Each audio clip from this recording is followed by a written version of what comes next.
वाहिगुरु जी का खालसा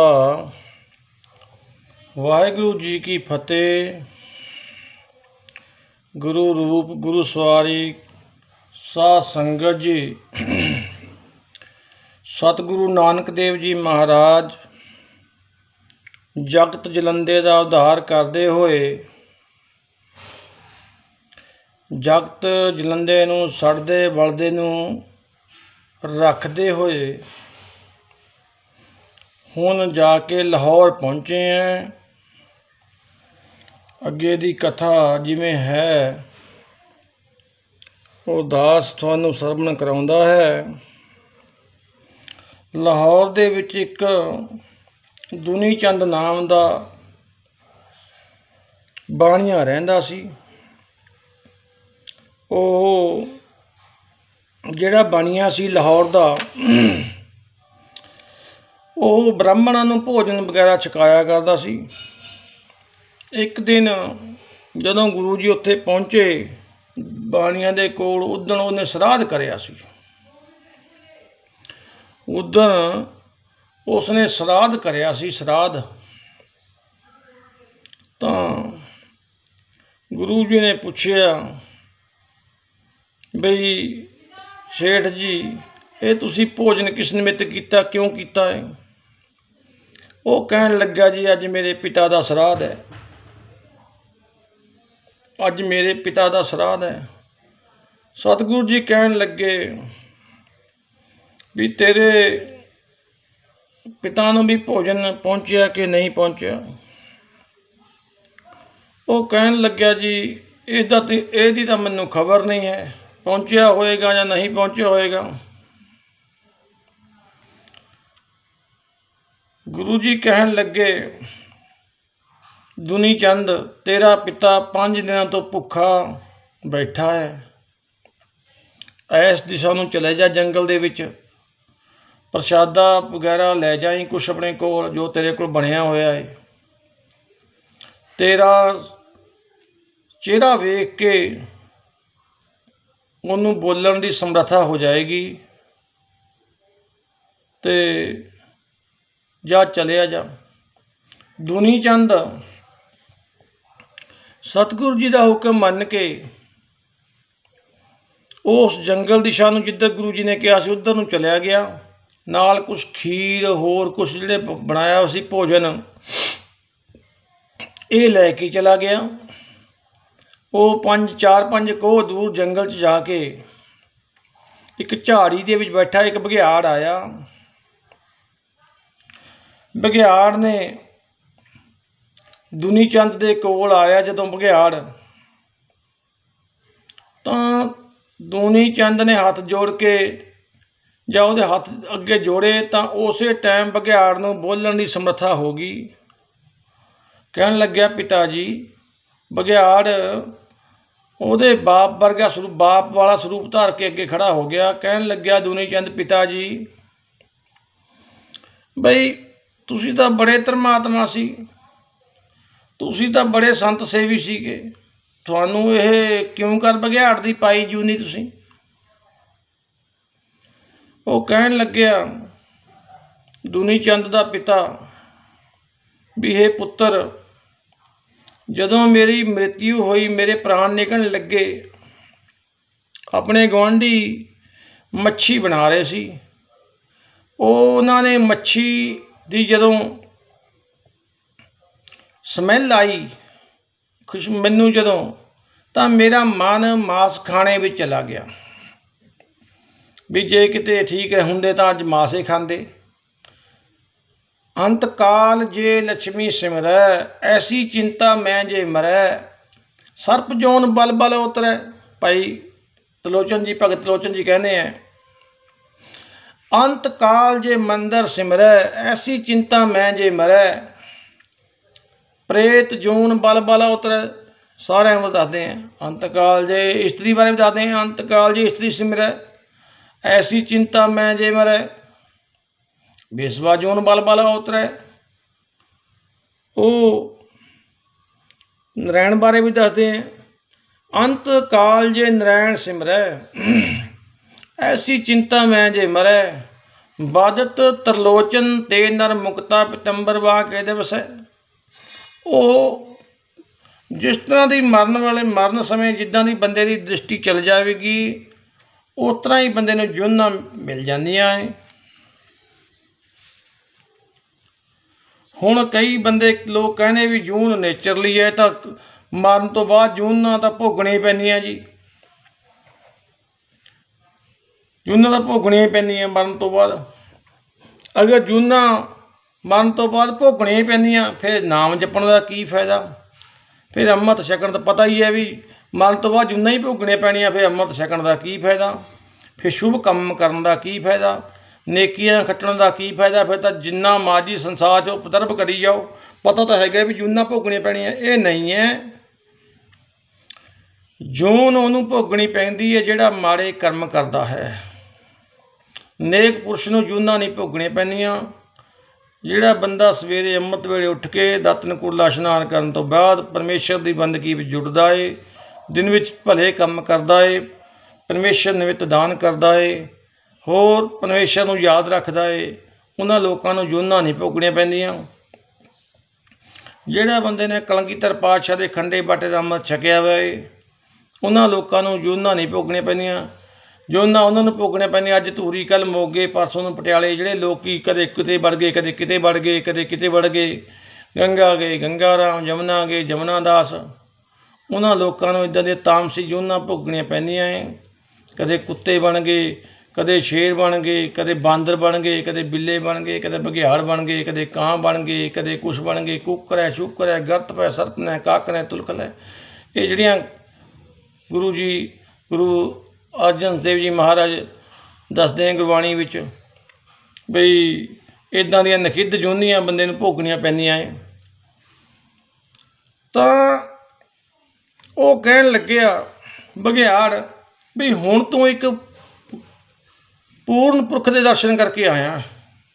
ਉਹ ਕਹਿਣ ਲੱਗਿਆ ਜੀ ਹੈ ਜੀ, ਗੁਰੂ ਜੀ ਪੂਰਨ ਪੁਰਖ ਹਨ। ਉਹ ਕਹਿਣ ਲੱਗਿਆ ਬਘਿਆੜ ਹੁਣ ਤੂੰ ਇੱਕ ਪੂਰਨ ਪੁਰਖ ਦੇ ਦਰਸ਼ਨ ਕਰਕੇ ਆਉਣ ਕਰਕੇ ਤੇਰੇ ਦਰਸ਼ਨ ਜਦ ਮੈਂ ਕਰੇ ਹੈ ਮੈਨੂੰ ਸਮਰੱਥਾ ਹੋ ਗਈ, ਬੋਲਣ ਦੀ, ਦੇਹ ਪਲਟਣ ਦੀ ਸਮਰੱਥਾ ਹੋ ਗਈ। ਤੂੰ ਜਾ ਕੇ ਉਹਨਾਂ ਦੇ ਚਰਨ ਫੜ ਲੈ, ਮੈਂ ਚੱਲਿਆ ਬੈਕੁੰਠ ਨੂੰ। ਇਉਂ ਕਹਿ ਕੇ ਉਹ ਜਿਹੜੀ ਆਤਮਾ ਸੀ ਬੈਕੁੰਠ ਨੂੰ ਚਲੇ ਗਈ। ਬਘਿਆੜ ਮਰ ਗਿਆ। ਉਹ ਜੂਨੀ ਛੱਡ ਕੇ ਆਪਣਾ ਬੈਕੁੰਠ ਨੂੰ ਚਲੇ ਗਿਆ। ਦੂਨੀ ਚੰਦ ਨੇ ਆ ਕੇ ਸਤਿਗੁਰੂ ਜੀ ਦੇ ਚਰਨ ਫੜ ਲਏ। ਮਹਾਰਾਜ ਨੂੰ ਕਹਿਣ ਲੱਗਿਆ ਦੂਨੀ ਚੰਦ ਤੁਸੀਂ ਵੀ ਮਹਾਰਾਜ ਭੋਜਨ ਛਕੋ। ਮਹਾਰਾਜ ਕਹਿਣ ਲੱਗੇ ਬਈ ਦੂਨੀ ਚੰਦ ਜਿਹੜਾ ਤੂੰ ਲੱਖਾਂ ਰੁਪਈਆ ਇਹ ਜੋੜਿਆ ਏ, ਇਹ ਕਿਉਂ ਕਰ ਜੋੜਿਆ? ਇੰਝ ਕਰ, ਆ ਇੱਕ ਸੂਈ ਹੈ ਸਾਡੇ ਕੋਲ, ਇਹ ਬੜੀ ਕੀਮਤੀ ਹੈ, ਇਹ ਅਸੀਂ ਤੇਰੇ ਤੋਂ ਅਗਲੇ ਜਨਮ ਵਿੱਚ ਲਵਾਂਗੇ, ਦਰਗਾਹ ਵਿੱਚ ਲਵਾਂਗੇ, ਇਹ ਰੱਖ ਲੈ ਆਪਣੇ ਕੋਲ। ਉਹਨੇ ਆਪਣੇ ਘਰ ਵਾਲੀ ਨੂੰ ਦੇਤੀ ਵੀ ਲੈ ਸੂਈ ਸੰਤਾਂ ਦੀ ਹੈ, ਸੰਤ ਜਿਹੜੇ ਆਪਣੇ ਕੋਲ ਰਹਿੰਦੇ ਹੈ ਇਹਨਾਂ ਦੀ ਸੂਈ ਹੈ, ਇਹ ਸੂਈ ਤੂੰ ਆਪਣੇ ਕੋਲ ਰੱਖ ਲੈ। ਉਹ ਕਹਿੰਦੇ ਅਸੀਂ ਫਿਰ ਦਰਗਾਹ ਵਿੱਚ ਜਾ ਕੇ ਲਵਾਂਗੇ। ਉਹ ਕਹਿਣ ਲੱਗੀ ਦੂਨੀ ਚੰਦ ਦੇ ਘਰ ਵਾਲੀ, ਉਹ ਦਰਗਾਹ ਵਿੱਚ ਤਾਂ ਆਪਣਾ ਅੱਗੇ ਤਾਂ ਆਪਣਾ ਸਰੀਰ ਵੀ ਨਹੀਂ ਜਾਣਾ, ਤੂੰ ਸੂਈ ਕਿੱਥੇ ਲੈ ਜਾਏਂਗਾ ਨਾਲ? ਉਹ ਭਾਈ ਲਿਆ ਕੇ ਸੂਈ ਦੂਨੀ ਚੰਦ ਨੇ ਗੁਰੂ ਸਾਹਿਬ ਦੇ ਅੱਗੇ ਰੱਖਦੀ, ਕਹਿੰਦੀ ਆ ਫੜੋ ਜੀ ਆਪਣੀ ਸੂਈ, ਇਹ ਨਹੀਂ ਗਾਂਹ ਜਾਣੀ ਤੁਹਾਡੀ, ਇਹ ਸੂਈ ਕਿੱਥੇ ਜਾਣੀ ਤੁਹਾਡੀ? ਤਾਂ ਮਹਾਰਾਜ ਕਹਿਣ ਲੱਗੇ ਜਿਹੜਾ ਤੂੰ 7-8-10 ਲੱਖ ਰੁਪਈਆ ਇਕੱਠਾ ਕਰਿਆ ਵਾ ਗਰੀਬਾਂ ਦਾ ਲਹੂ ਚੂਸ ਕੇ, ਇਹਨੂੰ ਕੀ ਕਰੇਂਗਾ ਤੂੰ? ਇਹ ਕਿਉਂ ਕਰ ਇਕੱਠਾ ਕਰਿਆ ਤੂੰ? ਇੰਨਾ ਧਨ ਜਿਹੜਾ ਤੂੰ ਇਕੱਠਾ ਕਰਿਆ ਵਾ ਇਹਨੂੰ ਕਿੱਥੇ ਲੈ ਕੇ ਜਾਏਗਾ? ਜਦੋਂ ਬੰਦਾ ਮਰ ਗਿਆ ਮਾਇਆ ਤੇ ਕਬਜ਼ਾ ਹੋਰ ਕਰ ਦਿੰਦਾ, ਕਿਤੇ ਹੋਰ ਦੀ ਹੋ ਜਾਂਦੀ ਹੈ। ਉਹ ਕਹਿਣ ਲੱਗਿਆ ਮਹਾਰਾਜ ਬਈ ਕਿਹੜਾ ਕਰਮ ਕਰਾਂ ਮੈਂ ਜਿਹਦੇ ਕਰਨੇ ਕਰਕੇ ਅੱਗੇ ਮੈਨੂੰ ਦੁੱਖ ਨਾ ਮਿਲਣ, ਸੁੱਖੇ ਸੁੱਖ ਮਿਲੇ। ਗੁਰੂ ਜੀ ਕਹਿਣ ਲੱਗੇ ਬਈ 3 ਮਿੱਤਰ ਹੈ ਬੰਦੇ ਜੀਵ ਦੇ, ਧਨ, ਪਰਿਵਾਰ ਤੇ ਕਰਮ। ਧਨ ਬੰਦੇ ਦਾ ਜਿਉਂਦੇ ਜੀ ਦਾ ਮਿੱਤਰ ਹੈ, जद बंदा जिउंदा है धन काम आउंदा है, बंदा मर गया धन दूए दे हत्थ 'च आ जांदा। ਉਹਦੇ बाद परिवार मित्र इंज है बई जद तक बंदे दे शरीर नूं लांबू ला के फूक के जला के घर नूं मुड़िया उन्हें परिवार उत्थे तक मित्र है। अगे हैगे कर्म,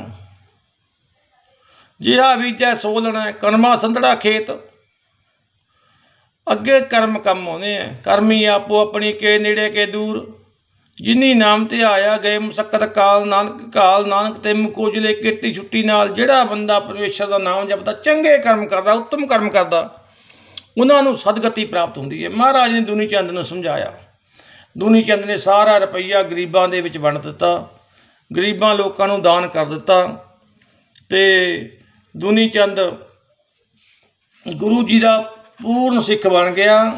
उत्थों महाराज जी कहन लगे मदानिया भी चल सानू बेबे जी ने याद किया है, चलो बेबे जी को सुल्तानपुर चलते हैं। सतगुरु जी उत्थों सुल्तानपुर नूं चले गए। सुल्तानपुर पहुँच के तूरसां दासी कहन लगी, भैन जी बधाई हो तुहानूं तुहाडे भराता जी आए हैं। तां बेबे जी ने आके गुरु साहब के चरणों ते नमस्कार करन लगे सी। गुरु जी ने फड़ लिया महा तो मोढियां तो भी, भैन जी तुसीं साडे वड्डे भैन जी हो, तुसीं सानू नमस्कार ना करया करो। गुरु जी ने आप सगों नमस्कार की, साडी वड्डी भैन है तू। वो कहन लगी नहीं भराता जी ये काम गलत है, तुसीं आप निरंकार हो, तुसीं तां सरगन स्वरूप नहीं फिरदे परमेश्वर का, मैनूं इन्ना पता है। गुरु जी कहन लगे तुसीं धन हो भैन जी जे तुहानूं ये खबर है। तो भाई जय राम जी भी बाहरों आ गए, इन्ने नूं श्री चंद जी भी बाहरों आ गए।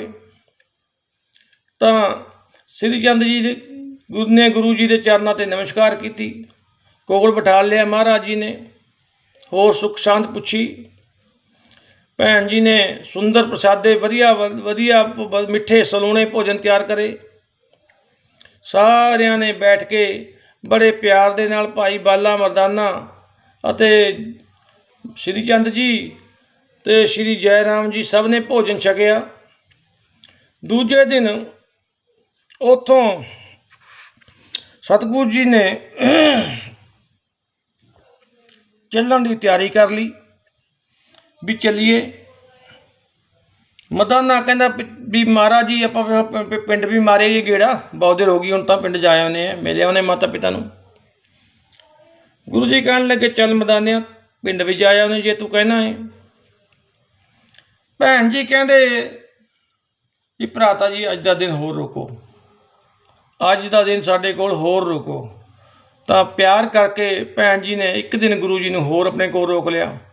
अगले दिन गुरु जी सवेरे उत्थों तुर पे, मिनटां सकिंटां दे विच गुरु जी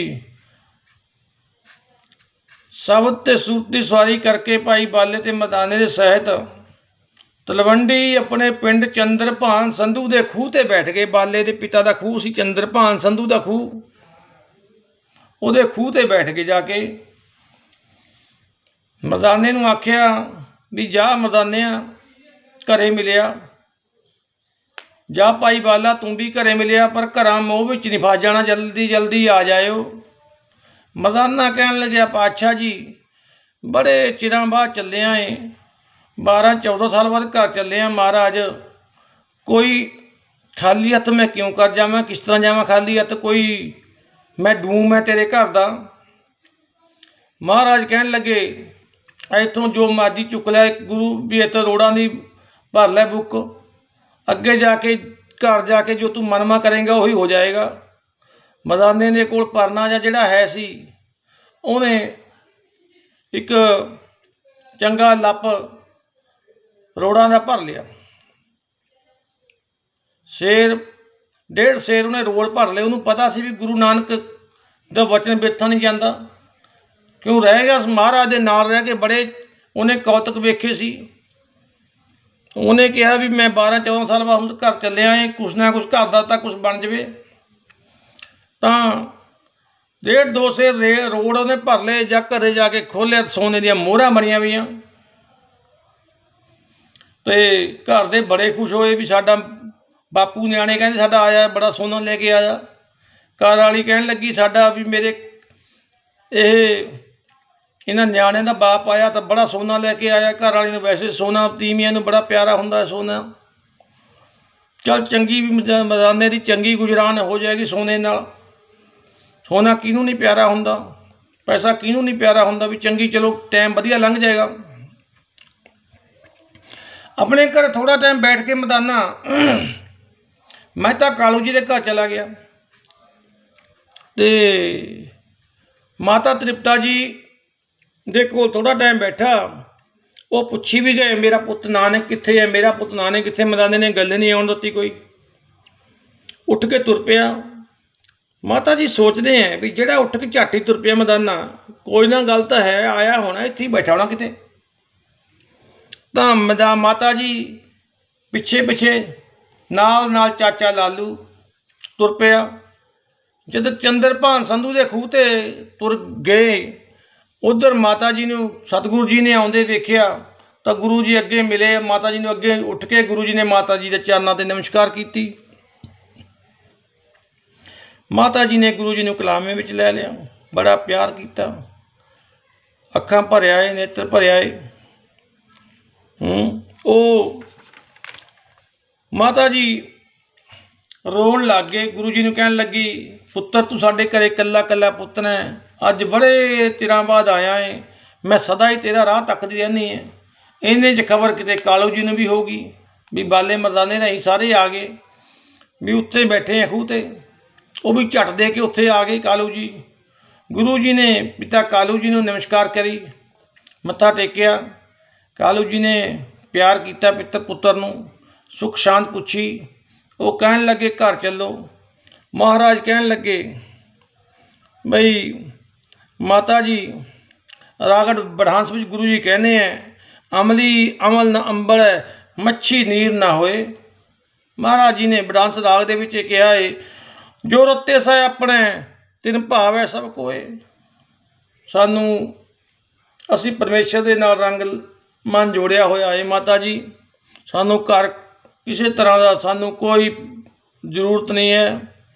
तो माता जी कहन लगे तू घर चल पुत्र, तेनों मैं सुंदर भोजन बना के दिंदी है।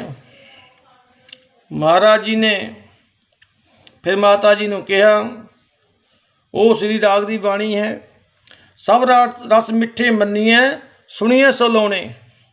ये महाराज जी ने माता जी ने शब्द पढ़ के दसिया। तो माता जी कहन लगे भी तू ये कपड़े तार दे, आ जिहड़ा साधां दा बाणा पाया वे तार दे, तू पुत्र चंगे कपड़े पा। आ जिहड़े तू कपड़े पाए हुए हैं साधां दा बाणा चंगा नहीं लगता, इनू तू खोल दे। तो गुरु जी ने आख्या रता पहनण मन रता सपेंदी, सतदान नीली स्याही कदा करनी, पैरन पैर ध्यान। महाराज जी ने यही शब्द है श्री राग वाला, ये पूरा शब्द पढ़ के दसिया। वो कहन लगी माता जी पुत्र जो तू कहना है सच है, पर सानू तेरियां गल्लां दी समझ नहीं आउंदी। तो बड़ा प्यार करके चाचा लालू जी ते होर बंदे कह के गुरु जी नूं घर लै गए। घर लै गए। लालू जी कहन लगे भी तैनूं मैं पैसे दिना है पुत्र, घोड़ियां की सदागरी करया कर तू। हा किहड़ा तू काम फड़िया है, साधां वाला काम छड्ड दे। तो गुरु जी ने उन्होंने भी समझाया पिता जी नूं भी सानू पिता जी असी किहड़े कर सदागरी सदा ही सदागरी करते हैं असी। माता जी कहन लगे पुत्र असी घर देखो कितना वधिया बनाया हुण बई तुसी एक घर विच निवास करो, अपने धीआं पुत्रां नूं इत्थे ले, अपने बच्चिआं पुत्रां नूं इत्थे लेके आ जाओ, इस्त्री नूं इत्थे ले आओ भी इत्थे तलवंडी आके बसना करो। तो गुरु जी कहन लगे माता जी ये सब कहना थोड़ा व्यर्थ है, साडी परमेश्वर दे नाल लगी हुई है, ਜਿਵੇਂ ਜਿੱਥੇ ਲਿਜਾਂਦਾ ਸਾਨੂੰ ਅਸੀਂ ਉੱਥੇ ਜਾਣਾ ਹੈ। ਸਾਡੇ ਨਾਲੇ ਹਾਲੇ ਸੰਸਾਰ ਦੇ ਵਿੱਚ ਸਾਡੇ ਕਾਫੀ ਕੰਮ ਹੈ। ਮਾਤਾ ਜੀ ਅਸੀਂ ਆਪਣੇ ਆਪ ਸਮਾਂ ਪਾ ਕੇ ਘਰ ਨੂੰ ਆ ਜਾਵਾਂਗੇ। ਤਾਂ ਗੁਰੂ ਜੀ ਨੇ ਕਿਸੇ ਦੀ ਗੱਲ ਨਹੀਂ ਮੰਨੀ। ਮਾਤਾ ਜੀ ਤੇ ਪਿਤਾ ਜੀ ਕਹਿਣ ਲੱਗੇ, ਦੇਖੋ ਰਾਏ ਬਲਾਰ ਵੀ ਬੈਕੁੰਠ ਨੂੰ ਚਲਾ ਗਿਆ, ਚਲਾਣਾ ਕਰ ਗਿਆ। ਉਹ ਮੁੱਲਾ ਵੀ ਚਲਾਣਾ ਕਰ ਗਿਆ। ਅਸੀਂ ਵੀ ਬੁੱਢੇ ਹੋ ਗਏ, ਅਸੀਂ ਵੀ ਕਿਤੇ ਚੱਲ ਜਾਣਾ ਹੈ। ਸਾਡਾ ਤੂੰ ਇੱਕੋ ਇੱਕ ਪੁੱਤਰ ਹੈ, ਜੇ ਤੂੰ ਪੁੱਤਰ ਕੰਮ ਲੱਗ ਜਾਂਦਾ ਨਾ ਕੋਈ, ਸਾਡੇ ਮਨ ਨੂੰ ਧੀਰਜ ਆ ਜਾਂਦੀ। ਤਾਂ ਗੁਰੂ ਜੀ ਨੇ ਦੇਖਿਆ ਆਪਣੀ ਅੰਤਰਜਾਮਤਾ ਦੇ ਨਾਲ ਵੀ ਮਾਤਾ ਪਿਤਾ ਜੀ ਦੀ ਉਮਰ ਥੋੜ੍ਹੀ ਰਹਿ ਗਈ ਹੈ, ਹੁਣ ਇਹਨਾਂ ਨੂੰ ਬ੍ਰਹਮ ਗਿਆਨ ਦੀ ਪ੍ਰਾਪਤੀ ਕਰਾ ਦੇਣੀ ਚਾਹੀਦੀ ਹੈ। ਤਾਂ ਇੱਕ ਦਿਨ ਗੁਰੂ ਜੀ ਦੇ ਪਿਤਾ ਸ਼੍ਰੀ ਕਾਲੂ ਜੀ ਸ਼ਰਾਧ ਕਰ ਰਹੇ ਸੀ। ਸ਼ਰਾਧ, ਹੁਣ ਕਈ ਕਹਿੰਦੇ ਵੀ ਸ਼ਰਾਧ ਤੁਸੀਂ ਵੀ ਇਹ ਗੱਲਾਂ ਪੁੱਠੀਆਂ ਏ। ਨਹੀਂ ਬਈ, ਪੁੱਠੀਆਂ ਨਹੀਂ। ਜੇ ਕਰ ਰਹੇ ਸੀ ਤਾਂ ਉਹੀ ਗੱਲ ਅਸੀਂ ਦੱਸੀ ਹੈ ਵੀ ਸ਼ਰਾਧ ਕਰ ਰਹੇ ਸੀ। ਇਤਿਹਾਸ ਦੇ ਵਿੱਚ ਕਈ ਜਗ੍ਹਾ ਲਿਖਿਆ ਬਾਰੇ ਰਤਨ ਸਿੰਘ ਭੰਗੂ ਨੇ ਆਪਣੇ ਗ੍ਰੰਥਾਂ 'ਚ ਲਿਖਿਆ ਵੀ ਗੁਰੂ ਜੀ ਦੇ ਪਿਤਾ ਜੀ, ਕਿਉਂ ਉਸ ਟਾਈਮ ਤਾਂ ਹਾਲੇ ਗੁਰੂ ਜੀ ਨੇ ਸ਼ਰਾਧਾਂ ਤੋਂ ਕਿਸੇ ਨੂੰ ਰੋਕ ਟੋਕ ਕਰੀ ਸੀ ਨਾ, ਨਹੀਂ ਕਰੀ ਸੀ ਕਿਸੇ ਨੂੰ ਹਾਲੇ। ਅਤੇ ਉਹ ਤਾਂ ਜੋ ਆਪਣੇ ਹਿੰਦੂ ਮਤ ਦੇ ਅਨੁਸਾਰ ਪਹਿਲਾਂ ਜੋ ਵੀ ਕਿਰਿਆ ਕਰਮ ਕਰਦੇ ਸੀ ਸਾਰੇ ਘਰ ਦੇ ਉਤਰਾਂ ਹੀ ਕਰਿਆ ਕਰਦੇ ਸੀਗੇ। ਉਹ ਗੁਰੂ ਜੀ ਕਹਿਣ ਲੱਗੇ ਵੀ ਪਿਤਾ ਜੀ ਇਹ ਕੀ ਕਰਦੇ ਹੈ। ਉਹ ਕਹਿਣ ਲੱਗੇ ਵੀ ਅੱਜ ਅਸੀਂ ਆਪਣੇ ਵੱਡਿਆਂ ਦਾ ਸ਼ਰਾਧ ਕੀਤਾ ਹੈ। ਮਹਾਰਾਜ ਕਹਿਣ ਲੱਗੇ ਵੀ ਤੁਹਾਨੂੰ ਪਿਤਾ ਜੀ ਸ਼ਰਾਧ ਕਰਨ ਦੀ ਲੋੜ ਨਹੀਂ। ਜਿੱਥੇ ਤੁਹਾਡੇ ਪਿਤਾ ਮਾਤਾ ਵਸਦੇ ਹੈ ਉੱਥੇ ਸਦਾ ਆਨੰਦ ਰਹੇ ਦਿਨ ਰਾਤੀ। ਉੱਥੇ ਤਾਂ ਬੜਾ ਸਭ ਕੁਛ ਆਨੰਦੇ ਰਹਿੰਦਾ ਸਦਾ ਹੀ। ਕਹਿਣ ਲੱਗਿਆ ਕਿੱਥੇ ਵਸਦੇ ਮੇਰੇ ਮਾਤਾ ਪਿਤਾ। ਮਹਿਤਾ ਕਾਲੂ ਜੀ ਕਹਿਣ ਲੱਗੇ, ਗੁਰੂ ਜੀ ਕਹਿਣ ਲੱਗੇ ਵੈਕੁੰਠ 'ਚ ਵਸਦੇ ਹੈ ਵੀ। ਤਾਂ ਉਹ ਕਹਿਣ ਲੱਗੇ ਮੈਨੂੰ ਦਿਖਾਓ। ਤਾਂ ਗੁਰੂ ਜੀ ਨੇ ਮਹਿਤਾ ਕਾਲੂ ਜੀ ਦਾ ਹੱਥ ਫੜਿਆ ਅਤੇ ਕਿਹਾ ਪਿਤਾ ਜੀ ਅੱਖਾਂ ਮੀਚੋ। ਜਾਂ ਅੱਖਾਂ ਮੀਚੀਆਂ ਮਹਿਤਾ ਕਾਲੂ ਜੀ ਨੇ ਅਤੇ ਇੱਕੋ ਦਮ ਬੈਕੁੰਠ ਦਾ ਨਕਸ਼ਾ ਉਹਨਾਂ ਦੇ ਸਾਹਮਣੇ ਆ ਗਿਆ। ਮਾਤਾ ਪਿਤਾ ਬੈਠੇ ਹੈ, ਸੁੰਦਰ ਸਿੰਘਾਸਨ ਲੱਗੇ ਹੋਏ ਹੈ, ਸੋਨੇ ਦੇ ਭਾਂਡੇ, ਸੋਨੇ ਦੇ ਚਮਚੇ, ਸੋਨੇ ਦੀ ਕੌਲੀਆਂ, ਸੋਨੇ ਦੇ ਪਿੱਤਲ, ਸਭ ਕੁਛ ਨਹੀਂ, ਸਭ ਸੋਨਾ ਹੀ ਸੋਨਾ ਚਾਰੇ ਪਾਸੇ। ਅਤੇ ਐਲਕਾ ਟਹਿਲਕਰ ਉਹਨਾਂ ਦੇ ਭੋਜਨ ਪ੍ਰਸ਼ਾਦੇ ਵਰਤਾ ਰਹੇ ਹੈ। ਬਈ ਇੰਨਾ ਆਨੰਦ ਹੋ ਰਿਹਾ ਉੱਥੇ। ਅਤੇ ਪਿਤਾ ਜੀ ਨੇ ਜਦ ਇਹ ਦੇਖਿਆ ਗੁਰੂ ਜੀ ਦੇ ਚਰਨ ਫੜਨ ਲੱਗੇ। ਮਹਿਤਾ ਕਾਲੂ ਜੀ ਮਾਂ ਵੀ ਪਿਤਾ ਅੱਜ ਤੈਨੂੰ ਦੇਖਿਆ, ਤੂੰ ਅੱਜ ਸਾਨੂੰ ਪਤਾ ਲੱਗਿਆ ਵੀ ਸਾਡੇ ਪੁੱਤਰ ਨਹੀਂ, ਸਾਡੇ ਘਰੇ ਰੱਬ ਆਇਆ ਤੂੰ। ਮਹਾਰਾਜ ਜੀ ਨੇ ਥੱਲੇ ਨਿੰਮ ਝੁਕਣ ਤੋਂ ਪਹਿਲਾਂ ਹੀ ਪਿਤਾ ਜੀ ਨੂੰ ਫੜ ਲਿਆ। ਕਹਿਣ ਲੱਗੇ ਪੁੱਤਰ ਜੀ ਹੁਣ ਮੈਨੂੰ ਵੀ ਗਿਆਨ ਕਰਾ ਦਿਓ। ਗੁਰੂ ਜੀ ਨੇ ਕਿਰਪਾ ਕਰਕੇ ਆਪਣੇ ਪਿਤਾ ਜੀ ਨੂੰ ਬ੍ਰਹਮ ਗਿਆਨ ਦ੍ਰਿੜ ਕਰਾਤਾ, ਪੱਕਾ ਕਰਾਤਾ। ਬ੍ਰਹਮ ਗਿਆਨ ਦੀ ਪ੍ਰਾਪਤੀ ਹੋ ਗਈ। ਮਹਿਤਾ ਕਾਲੂ ਜੀ ਨੇ ਮਾਤਾ ਜੀ ਨੂੰ ਵੀ ਗੁਰੂ ਜੀ ਨੇ ਬ੍ਰਹਮ ਗਿਆਨ ਕਰਾਤਾ। ਅਤੇ ਉਹਨਾਂ ਨੂੰ ਪਤਾ ਲੱਗ ਗਿਆ ਫਿਰ ਹੁਣ ਵੀ ਸਾਡੇ ਘਰੇ ਨਿਰੰਕਾਰ ਨੇ ਜਨਮ ਲਿਆ ਏ, ਸਾਡੇ ਘਰੇ ਸਰਗਨ ਸਰੂਪ ਦੇ ਵਿੱਚ ਆਪ ਭਗਵਾਨ ਆਇਆ ਏ। ਸਾਨੂੰ ਤਾਂ ਐਵੇਂ ਅਸੀਂ ਤਾਂ ਕਹਿੰਦੇ ਨੇ ਵੀ ਸਾਡਾ ਪੁੱਤ ਹੈ, ਸਾਡਾ ਪੁੱਤ ਹੈ। ਇਹ ਤਾਂ ਸੱਚੀ ਗੱਲ ਹੈ। ਤਾਂ ਰਾਏ ਇਕੱਲਾ ਕਹਿੰਦਾ ਸੀਗਾ, ਰਾਏ ਬਲਾਰ ਕਹਿੰਦਾ ਸੀ, ਜਾਂ ਜੋ ਪੰਡਿਤ ਕਹਿੰਦੇ ਸੀਗੇ ਹਰਦਿਆਲ ਨਹੀਂ, ਇਹ ਸੱਚੀ ਗੱਲ ਸੀ। ਉਹਨਾਂ ਨੂੰ ਪਹਿਲਾਂ ਗਿਆਨ ਹੋ ਗਿਆ, ਸਾਨੂੰ ਅੱਜ ਗਿਆਨ ਹੋਇਆ। ਚਲੋ ਦੇਰ ਆਏ ਦਰੁਸਤ ਆਏ। ਇੰਨੇ ਸਮੇਂ ਦੇ ਵਿੱਚ ਗੁਰੂ ਜੀ ਕਾਫੀ ਸਮਾਂ ਤਲਵੰਡੀ ਰਹੇ ਹੈ ਅਤੇ ਗੁਰੂ ਜੀ ਦੇ ਪਿਤਾ ਦਾ ਅੰਤਮ ਸਮਾਂ ਨੇੜੇ ਆ ਗਿਆ। ਇੱਕ ਦਿਨ ਪਿਤਾ ਜੀ ਕਹਿਣ ਲੱਗੇ ਪੁੱਤਰ ਜੀ ਅਸੀਂ ਹੁਣ ਨਿਰੰਕਾਰ ਦੇ ਦੇਸ਼ ਨੂੰ ਜਾਣਾ ਹੈ। ਗੁਰੂ ਜੀ ਕਹਿਣ ਲੱਗੇ ਪਿਤਾ ਜੀ ਨਿਸੰਕੋਚ ਹੋ ਕੇ ਸਰੀਰ ਨੂੰ ਤਿਆਗਣਾ ਕਰੋ।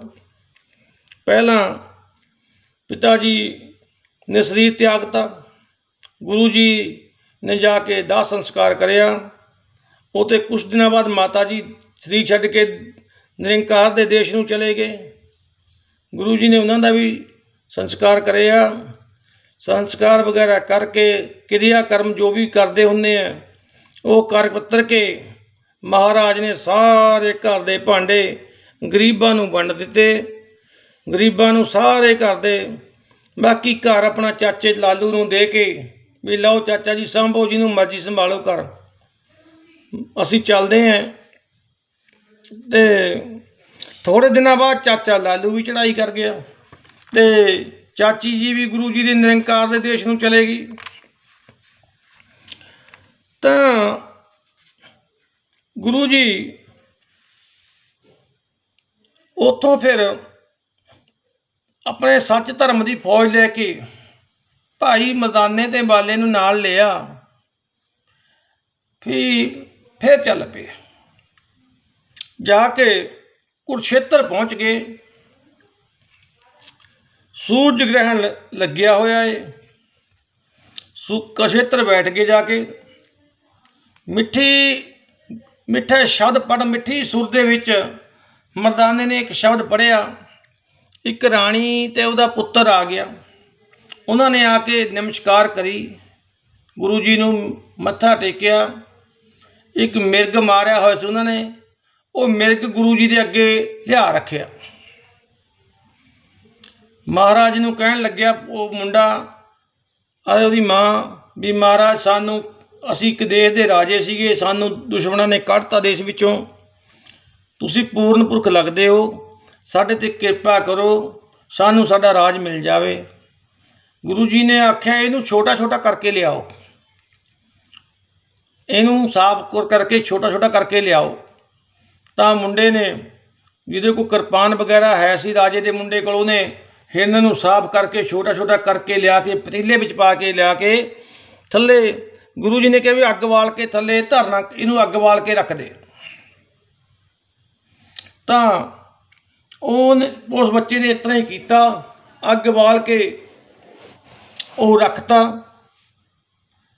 ਚੁੱਲ੍ਹੇ ਦੇ ਉੱਪਰ ਚੜ੍ਹਾਤਾ ਹਿਰਨ ਦਾ ਮਾਸ। ਤਾਂ ਉਹ ਉੱਥੇ ਜਿਹੜੇ ਪੰਡਿਤ ਇਕੱਠੇ ਹੋਏ ਪਏ ਸੀ ਸੂਰਜ ਗ੍ਰਹਿਣ ਦੇ ਮੌਕੇ, ਉਹ ਹੱਲਾ ਲੱਲਾ ਕਰਕੇ, ਜਿਸ ਤਰ੍ਹਾਂ ਪੰਡਤਾਂ ਨੂੰ ਆਦਤ ਹੁੰਦੀ ਹੈ, ਰੌਲਾ ਪਾ ਕੇ ਬੈਠ ਗਏ। ਕਹਿੰਦੇ ਤੂੰ ਨੀਚ ਕਰਮ ਕਰਦਾ ਹੈ, ਉਹ ਤੂੰ ਅੱਜ ਸੂਰਜ ਗ੍ਰਹਿਣ ਦੇ ਮੌਕੇ ਮਾਸਕ ਧਰ ਕੇ ਬਹਿ ਗਿਆ, ਤੂੰ ਬੜਾ ਤਾਮਸੀ ਬੰਦਾ ਹੈ। ਉਹ ਇਹਨੂੰ ਕਈ ਕਹਿਣ ਲੱਗੇ ਇਹਦੀ ਭੁਗਤ ਸਵਾਰੋ, ਇਹਨੂੰ ਕੁੱਟੋ। ਗੁਰੂ ਜੀ ਕਹਿਣ ਲੱਗੇ ਜੇ ਤੁਸੀਂ ਜ਼ੋਰ ਜਮੈਸ਼ ਕਰਕੇ ਦੇਖਣੀ ਹੈ ਤਾਂ ਤੁਹਾਡੀ ਮਰਜ਼ੀ ਹੈ, ਜੇ ਤੁਸੀਂ ਮੂੰਹ ਦੇ ਨਾਲ ਗੱਲ ਕਰੋ ਤਾਂ ਚੰਗੀ ਗੱਲ ਹੈ। ਬਈ ਮੂੰਹ ਦੇ ਨਾਲ ਗੱਲ ਕਰੋ ਤਾਂ ਚੰਗੀ ਗੱਲ ਹੈ। ਉਹ ਕਹਿਣ ਲੱਗੇ ਮੂੰਹ ਨਾਲ ਗੱਲ ਕਿਆ ਕਰੀਏ, ਤੇ ਮਾਸ ਰੱਖਿਆ ਵਾ ਨਹੀਂ ਹੈਗਾ ਸਾਹਮਣੇ, ਆ ਜਾਏਗਾ ਮਾਸ ਦੇ ਜਿਹਦਾ। ਮਹਾਰਾਜ ਕਹਿਣ ਲੱਗੇ ਢੱਕਣ ਫੇਰ ਉਤਾਰਾਂਗੇ ਇਹਦੇ ਉੱਤੇ, ਬਈ ਜਿਹੜੀ ਤੂੰ ਮੂੰਹ ਦੇ ਨਾਲ ਗੱਲ ਕਰੋ ਤਾਂ ਪੰਡਤ ਜੀ ਗੱਲ ਚੰਗੀ ਹੈ। ਪਾਤਸ਼ਾਹ ਕਹਿਣ ਲੱਗੇ ਬਈ ਪੰਡਤ ਜੀ ਤੁਸੀਂ ਜਿਹੜਾ ਬਾਹਰਲਾ ਭੇਖ ਤੁਹਾਡਾ ਹੋਰ ਹੈ, ਅੰਦਰ ਤੁਹਾਡੇ ਮਨ ਵਿੱਚ ਮਾਸ ਖਾਣ ਦੀ ਇੱਛਾ ਹੈ। ਉਹ ਕਹਿਣ ਲੱਗਿਆ ਨਹੀਂ ਜੀ। ਮਹਾਰਾਜ ਨੇ ਮਲਾਰ ਦੀ ਵਾਰ ਦੇ ਵਿੱਚ ਉਹਨਾਂ ਨੂੰ ਸਮਝਾਉਣਾ ਕੀਤਾ। ਇਹ ਸ਼ਲੋਕ ਮਹਲਾ ਪਹਿਲਾ, ਇਹ ਮਲਾਰ ਦੀ ਵਾਰ ਹੈ। ਪਹਿਲਾ ਮਾਸੋਂ ਨਿੰਮਿਆ ਮਾਸੇ ਅੰਦਰ ਵਾਸ, ਜਿਉ ਪਾਏ ਮਾਸ ਮੂੰਹ ਮਿਲਿਆ, ਹੱਡ ਚੰਮ ਤਨ ਮਾਸ। ਮਹਾਰਾਜ ਜੀ ਨੇ ਇਹ ਸ਼ਬਦ ਪੜ੍ਹ ਕੇ ਉਹਨਾਂ ਨੂੰ ਦੱਸਿਆ ਵੀ ਜਨਮ ਤੋਂ ਲੈ ਕੇ ਅੰਤ ਤੱਕ ਸਭ ਕੁਝ ਮਾਸ ਨਾਲ ਹੀ ਹੁੰਦਾ ਹੈ, ਮਾਸ ਤੋਂ ਬਿਨਾਂ ਕੋਈ ਚੀਜ਼ ਨਹੀਂ। ਵੀ ਜਿਹੜਾ ਸਤਿਗੁਰੂ ਨੂੰ ਮਿਲ ਕੇ ਗੱਲ ਨੂੰ ਸਮਝ ਲੈਂਦਾ ਹੈ ਉਹਨੂੰ ਸਭ ਕੁਝ ਚੰਗਾ ਲੱਗਦਾ ਹੈ, ਨਹੀਂ ਤਾਂ ਟੱਕਰਾਂ ਖਾਂਦਾ ਹੈ ਬੰਦਾ। ਉਹ ਜਿਹੜੇ ਪੰਡਤ ਸੀਗੇ ਉਹ ਭਲਾ ਕਿੱਥੇ ਮੰਨਦੇ ਸੀ। ਮਹਾਰਾਜ ਨੇ ਕਿਹਾ ਮਾਸ ਮਾਸ ਕਰ ਮੂਰਖ ਝਗੜੇ, ਗਿਆਨ ਧਿਆਨ ਨਹੀਂ ਜਾਣੈ, ਕੌਣ ਮਾਸ ਕੌਣ ਸਾਗ ਕਹਾਵੈ, ਕਿਸ ਮੈਂ ਪਾਪ ਸਮਾਣੈ। ਉਹਨਾਂ ਨੂੰ ਸਮਝਾਇਆ ਪਰ ਨਹੀਂ ਭਾਈ, ਉਹ ਕਿੱਥੇ ਸਮਝਣ। ਉਹ ਕਹਿੰਦੇ ਤੈਂ ਰਿੱਝਿਆ ਵਾ, ਸਾਡੇ ਸਾਹਮਣੇ ਰੱਖਿਆ ਵਾ ਤੂੰ ਮਾਸ, ਤੂੰ ਝੂਠ ਬੋਲਦਾ। ਗੁਰੂ ਸਾਹਿਬ ਨੇ ਬਥੇਰਾ ਸਮਝਾਇਆ ਵੀ ਉਹ ਨਹੀਂ, ਤੁਸੀਂ ਪਹਿਲਾਂ ਸਾਡੇ ਮੂੰਹ ਨਾਲ ਗੱਲ ਤਾਂ ਕਰੋ। ਸਤਿਗੁਰੂ ਜੀ ਨੇ ਆਖਿਆ ਵੀ ਪੰਡਤ ਜੀ ਮਾਸ ਦੇ ਬਿਨਾਂ ਕੁਛ ਨਹੀਂ, ਸਭ ਕੁਛ ਮਾਸ ਦੇ ਨਾਲ ਹੀ ਹੈ। ਇਸਤਰੀ ਪੁਰਖ ਜਿਹੜਾ ਬੰਦਾ ਜੰਮਦਾ ਏ ਉਹ ਮਾਸ ਦਾ ਜੰਮਦਾ, ਜੀਭ ਮਾਸ ਦੀ ਹੈ, ਹੱਡ ਚੰਮ ਤਨ ਮਾਸ, ਸਭ ਕੁਝ ਮਾਸ ਹੀ ਹੈ। ਵਿਆਹ ਹੋ ਕੇ ਜਾਂ ਘਰਾਂ ਮਾਸ ਲੈ ਕੇ ਆਉਂਦਾ। ਠੀਕ ਹੈ ਜੀ। ਜਦ ਬੱਚਾ ਛੋਟਾ ਜਿਹਾ ਜਨਮਦਾ ਏ, ਉਹਦੇ ਮੂੰਹ ਦੇ ਵਿੱਚ ਪਹਿਲਾਂ ਮਾਸ ਹੀ ਪੈਂਦਾ ਏ, ਮੰਮਾ ਮਾਸ ਗਰਾਸ। ਮਾਂ ਦਾ ਜਿਹੜਾ ਦੁੱਧ ਹੈ, ਉਹ ਮਾਂ ਦੁੱਧ ਮੂੰਹ 'ਚ ਬੱਚੇ ਦੇ ਪਾਉਂਦੀ ਹੈ, ਉਹ ਮਾਸੇ ਪਾਉਂਦੀ ਹੈ, ਚੰਗਾਉਂਦੀ ਹੈ ਬੱਚੇ ਨੂੰ। ਮਹਾਰਾਜ ਜੀ ਨੇ ਬੜਾ ਸਮਝਾਇਆ। ਮਾਸੋਂ ਨਿੰਮੇ ਮਾਸੋਂ ਜੰਮੇ ਹਮ ਮਾਸੋਂ ਕੇ ਭਾਂਡੇ, ਗਿਆਨ ਧਿਆਨ ਕੁਛ ਬੂਝੈ ਨਾਹੀਂ ਚਤਰ ਕਹਾਵੈ ਪਾਂਡੇ। ਗੁਰੂ ਜੀ ਨੇ ਤੇਰਾ ਸਮਝਾਇਆ ਉਹਨਾਂ ਨੂੰ। ਅਖੀਰ ਨਾਨੂ ਪੰਡਤ ਨੂੰ ਅਕਲ ਦਿਮਾਗ ਮਾ ਪੈ ਗਈ। ਨਾਨੂ ਪੰਡਤ ਦੇ ਖੋਪੜੀ ਵਿੱਚ ਗੱਲ ਪੈ ਗਈ। ਗੁਰੂ ਜੀ ਕਹਿਣ ਲੱਗੇ, ਬਾਹਰ ਕਾ ਮਾਸ ਮੰਦਾ ਸੁਆਮੀ, ਘਰ ਕਾ ਮਾਸ ਚੰਗੇਰਾ। ਮਹਾਰਾਜ ਜੀ ਨੇ ਉਹਨੂੰ ਕਿਹਾ, ਪੰਡਤ ਨੂੰ। ਉਹ ਕਹਿਣ ਲੱਗਿਆ ਵੀ ਮਹਾਰਾਜ ਤੁਹਾਡੀ ਗੱਲ ਮੰਨ ਲਈ। ਗੁਰੂ ਜੀ ਨੇ ਕਿਹਾ ਵੀ ਪਹਿਲਾਂ ਪਾਣੀ, ਜਿਸ ਤਰ੍ਹਾਂ ਗੁਰੂ ਜੀ ਕਹਿੰਦੇ ਪਹਿਲਾਂ ਗੁਰਬਾਣੀ 'ਚ ਲਿਖਿਆ ਵਾ, ਪਹਿਲਾਂ ਗੁਰਬਾਣੀ ਵਿੱਚ ਲਿਖਿਆ, ਪੰਜ ਪਾਤਸ਼ਾਹ ਦੀ ਬਾਣੀ ਹੈ, ਪਹਿਲਾਂ ਪਾਣੀ ਜੀਉ ਜਿਤਾ ਹਰਿਆ ਸਭ ਕੋਏ। ਬਈ ਮਾਸ ਤੋਂ ਬਿਨਾਂ ਕੁਛ ਨਹੀਂ, ਸਭ ਕੁਝ ਮਾਸ ਹੀ ਹੈ। ਉਹਨਾਂ ਨਾਨੂ ਪੰਡਤ ਗੁਰੂ ਜੀ ਦੀਆਂ ਗੱਲਾਂ ਸੁਣ ਕੇ ਨਿਰੁੱਤਰ ਹੋ ਗਿਆ, ਬੋਲਿਆ ਨਹੀਂ ਕੁਛ। ਉਹ ਕਹਿਣ ਲੱਗੇ, ਫੇਰ ਵੀ ਮਹਾਰਾਜ ਜੀ ਤੁਹਾਡੀ ਗੱਲ ਅਸੀਂ ਮੰਨ ਲੈਂਦੇ ਹਾਂ, ਪਰ ਤੁਸੀਂ ਅੱਜ ਕੰਮ ਮਾੜਾ ਕਰਿਆ। ਗੁਰੂ ਜੀ ਕਹਿਣ ਲੱਗੇ, ਕਿਹੜਾ ਕੰਮ ਮਾੜਾ ਕਰਿਆ? ਮਹਾਰਾਜ ਤੁਸੀਂ ਸੂਰਜ ਗ੍ਰਹਿਣ ਦੇ ਮੌਕੇ 'ਤੇ ਜਿਹੜਾ ਮਾਸ ਧਰਿਆ ਵਾ, ਇਹ ਤੁਹਾਡਾ ਤਾਂ ਖੋਟਾ ਕਰਮ ਹੈ। ਹੋਰ ਤੁਸੀਂ ਗੱਲਾਂ ਗੁੱਲਾਂ ਤਾਂ ਬਹੁਤ ਵਧੀਆ ਕਰਦੇ ਹੈ, ਪਰ ਥੋੜ੍ਹਾ ਆਹ ਕੰਮ ਮਾੜਾ ਹੈ। ਗੁਰੂ ਜੀ ਕਹਿਣ ਲੱਗੇ ਵੀ ਨਹੀਂ, ਅਸੀਂ ਤਾਂ ਖੀਰ ਧਰੀ ਹੋਈ ਹੈ ਭਾਂਡੇ ਦੇ ਵਿੱਚ। ਉਹ ਕਹਿਣ ਲੱਗੇ, ਲੈ ਸਾਡੇ ਸਾਹਮਣੇ ਵੱਢ ਕੇ ਹਿਰਨ ਮੁੰਡੇ ਨੇ ਰੱਖਿਆ ਏ, ਉਹ ਮੁੰਡਾ ਬੈਠਾ ਜਿਹਨੇ ਹਿਰਨ ਵੱਢ ਕੇ ਰੱਖਿਆ, ਤੂੰ ਕਹਿੰਦਾ ਇਹ ਖੀਰ ਧਰੀ ਹੈ। ਤਾਂ ਗੁਰੂ ਜੀ ਨੇ ਢੱਕਣ ਤਾਰਿਆ, ਉਹ ਖੀਰ ਰਿੱਝ ਰਹੀ ਸੀ, ਖੀਰ ਰਿੱਝ ਰਹੀ ਸੀ। ਗੁਰੂ ਜੀ ਕਹਿੰਦੇ, ਆਓ ਪੰਗਤਾਂ ਵਿੱਚ ਬੈਠੋ ਔਰ ਆਪਾਂ ਖੀਰ ਛਕਦੇ ਹਾਂ। ਸੂਰਜ ਗ੍ਰਹਿਣ ਹਟ ਗਿਆ, ਸਾਰਿਆਂ ਨੇ ਬੈਠ ਕੇ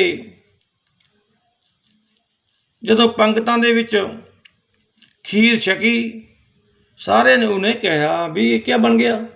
ਅਸੀਂ ਤਾਂ ਸਾਡੇ ਸਾਹਮਣੇ ਮਾਸ ਰੱਖਿਆ ਇਹਨੇ, ਇਹ ਤਾਂ ਖੀਰ ਬਣ ਗਈ। ਉਹ ਪੰਡਤਾਂ ਨੇ ਗੁਰੂ ਜੀ ਦਾ ਧੰਨਵਾਦ ਨਮਸਕਾਰਾਂ ਕਰੀਆਂ, ਚਰਨ ਫੜ ਲਏ। ਮਹਾਰਾਜ ਸਾਤੇ ਗਲਤੀ ਹੋ ਗਈ, ਤੁਹਾਡੀ ਮਹਿਮਾ ਨੂੰ ਨਹੀਂ ਜਾਣ ਸਕੇ ਅਸੀਂ। ਗੁਰੂ ਜੀ ਨੇ ਕਿਹਾ ਪੰਡਤਾਂ ਨੂੰ ਵੀ ਪੰਡਤ ਜੀ, ਬੇਈਮਾਨਾ ਜਿਹੜਾ ਤੁਸੀਂ ਕਰਦੇ ਆ ਨਾ, ਮੂੰਹ ਨਾਲ ਗੱਲਾਂ ਜਿਹੜੀਆਂ ਕਰਦੇ ਆ, ਉਹ ਮਨ ਵਿੱਚ ਵੀ ਵਸਾਓ। ਲੋਕਾਂ ਦਾ, ਜੇ ਤੁਸੀਂ ਪੜ੍ਹੇ ਲਿਖੇ ਹੋ, ਲੋਕਾਂ ਨੂੰ ਵੀ ਵਿੱਦਿਆ ਪੜ੍ਹਨੀ ਸਿਖਾਓ। ਮਹਾਰਾਜ ਨੇ ਬੜਾ ਉਹਨਾਂ ਨੂੰ ਗਿਆਨ ਦਿੱਤਾ ਪੰਡਤਾਂ ਨੂੰ। ਉਹ ਰਾਣੀ ਦਾ ਮੁੰਡਾ ਕਹਿਣ ਲੱਗਿਆ, ਮਹਾਰਾਜ ਮੇਰੇ ਬਾਰੇ ਕੀ ਅੱਡ ਹੁਕਮ ਹੈ? ਗੁਰੂ ਜੀ ਕਹਿਣ ਲੱਗੇ, ਤੂੰ ਚਲਿਆ ਜਾ ਆਪਣੇ ਜਿੱਥੇ ਤੂੰ ਤਾਂ ਆਇਆ ਹੈ, ਸ਼ਾਸਤਰ ਫੜ ਕੇ ਤਕੜਾ ਹੋ ਕੇ ਲੜ, ਸ਼ਾਸਤਰ ਫੜ ਕੇ ਤਕੜਾ ਹੋ ਕੇ ਲੜ, ਤੇਰੀ ਜਿੱਤ ਹੋਵੇਗੀ। ਮਹਾਰਾਜ ਜੀ ਨੇ ਉਹ ਮੁੰਡੇ ਨੂੰ ਕਿਹਾ। ਉਹ ਰਾਣੀ ਤੇ ਉਹਦਾ ਪੁੱਤਰ ਦੋਨੇ ਆਪਣੇ ਰਾਜ ਨੂੰ ਚਲੇ ਗਏ।